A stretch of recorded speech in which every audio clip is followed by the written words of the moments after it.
dulu seperti apa arah kebijakan Bank Indonesia dalam putusan yang akan dirilis esok hari. Ekspektasi Anda seperti apa? Ya, kalau kita melihat perkembangan pasar saat ini, dan kalau kita melihat BI selama ini adalah di stabilitas nilai tukar. Jadi kalau kita lihat BI terakhir menaikkan suku bunga di Oktober tahun lalu, di mana menaik ke 6%. Jadi kelihatannya fokusnya akan tetap ke nilai tukar. Jadi kalau kita perhatikan nilai tukar itu akan tergantung dari data-data Amerika. Seperti kita ketahui minggu lalu sebetulnya banyak data penting, jadi CPI dari US yang diekspektasi di 2,9% ternyata masih di 3,1%. Kemudian juga data dari untuk data Amerika juga sebetulnya masih cukup strong, sehingga kelihatannya untuk saat ini BI akan juga melihat data-data itu. Dan kalau kita expect untuk ke depan ini, dengan level rupiah saat ini, harusnya Bank Indonesia masih mempertahankan suku bunga acuannya di 6%. Baik, kita bergeser ke inflasi Amerika Serikat sejenak yang tadi Anda sampaikan. Inflasi terakhir ini tidak sesuai dengan ekspektasi begitu. Benar. Artinya ada potensi pemangkasan suku bunga The Fed ini mungkin akan diundur lebih lama lagi. Menurut Anda seperti apa? Benar, jadi kalau awal tahun ekspektasi dari market itu di bulan Maret ini sudah ada untuk cut interest rate di US. Tetapi kalau kita melihat dari komentar dari Powell segala kemudian data-data Amerika juga, kelihatannya akan mundur. Ekspektasi saat ini adalah di bulan Mei atau di bulan Juni. Karena kalau kita lihat kemarin ekspektasi ke bulan Mei, tetapi kalau kita lihat perkembangan setelah data CPI keluar, kelihatannya di bulan Juni untuk cut rate mulai di Amerika gitu. Baik, dan kalau kita melihat potensi The Fed untuk mungkin akan memperlambat lagi pemangkasan suku bunganya, apakah ini artinya Bank Indonesia juga mungkin akan menunda pemangkasan suku bunga acuan? Karena kalau sebelumnya ekspektasi awal di 2023 The Fed akan melakukan pemangkasan di bulan Maret, Bank Indonesia mengatakan mungkin pemangkasan di domestik baru akan terjadi di 2025. Jika ini mundur lagi ke Mei, bahkan mungkin ke Juli 2024 atau di second half 2024, bahkan mungkin di kuartal akhir 2024 ini, apakah Bank Indonesia mungkin akan memundurkan hingga pertengahan 2025 atau di akhir 2025?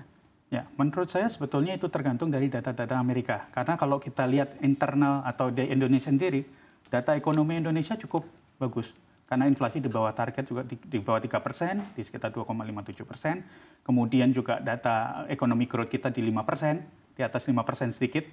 Ini sebetulnya tidak ada tekanan untuk Bank Indonesia untuk tidak menurunkan suku bunga. Tetapi memang menjadi concern adalah nilai tukar. Di mana nilai tukar saat ini memang relatif untuk semua mata uang terhadap US dollar masih cukup tertekan. Jadi menurut saya sebetulnya akan tergantung dari data-data dari Amerika sendiri. Kalau kita lihat, kalau memang ekspektasi market di bulan Juni akan interest rate akan cut, seharusnya di second half 2024 sudah ada peluang untuk BI menurunkan suku bunga. Jadi ini tergantung dari kondisi market. Tapi saya sih cukup optimis bahwa ruang itu terbuka di second half 2024. Baik, Anda sendiri melihat seperti apa respon BI ini seharusnya jika memang pemangkasan terjadi di bulan Mei atau di bulan Juli oleh The Fed begitu. Apakah Bank Indonesia harus langsung serta-merta mengikuti dengan pemangkasan suku bunga atau lebih baik wait and see terlebih dahulu untuk melihat seperti apa dampaknya pada pasar keuangan global? Ya, kalau kita lihat dari terutama setelah kemarin pemilihan presiden yang cukup berjalan lancar, kemudian juga ekspektasi market, kalau kita lihat di pasar modal pun inflow ke Indonesia itu cukup besar. Jadi year to date Februari itu 20 triliun masuk ke pasar modal. Walaupun sedikit koreksi di obligasi sekitar 3 triliun. Jadi artinya sebetulnya ketika investor masuk ke Indonesia, kemudian juga rupiah cukup menguat, ditambah lagi dengan dukungan bahwa Fed cut interest rate, seharusnya BI cukup optimis untuk dapat melakukan cut interest rate juga untuk penyesuaian suku bunga acuan. Yang dimana itu mungkin akan melihat juga kondisi market saat itu juga. Seharusnya dengan instrumen-instrumen moneter yang sudah diluncurkan Bank Indonesia selama ini, seperti contohnya SRBI, kemudian juga SWBI, SUPI, semuanya di DAE, OPT yang 30% harus di hold, semuanya itu mensupport untuk market bisa menguat di second half 2024. Jadi menurut saya sih potensi untuk BI bisa melakukan adjustment atau cut suku bunga acuannya di second half itu cukup besar. Baik, artinya Anda menilai instrumen investasi yang dikeluarkan Bank Indonesia ini sudah tepat sasaran? Ya, menurut saya sangat tepat sasaran. Kalau kita lihat minat dari asing juga terhadap instrumen-instrumen yang dikeluarkan BI, contohnya seperti SRBI. SRBI minat asing terhadap instrumen ini sangat tinggi. Dan kalau kita lihat sekarang kepemilikan SRBI sendiri naik terus gitu. Jadi kalau ini total sebetulnya sekarang 350 triliun.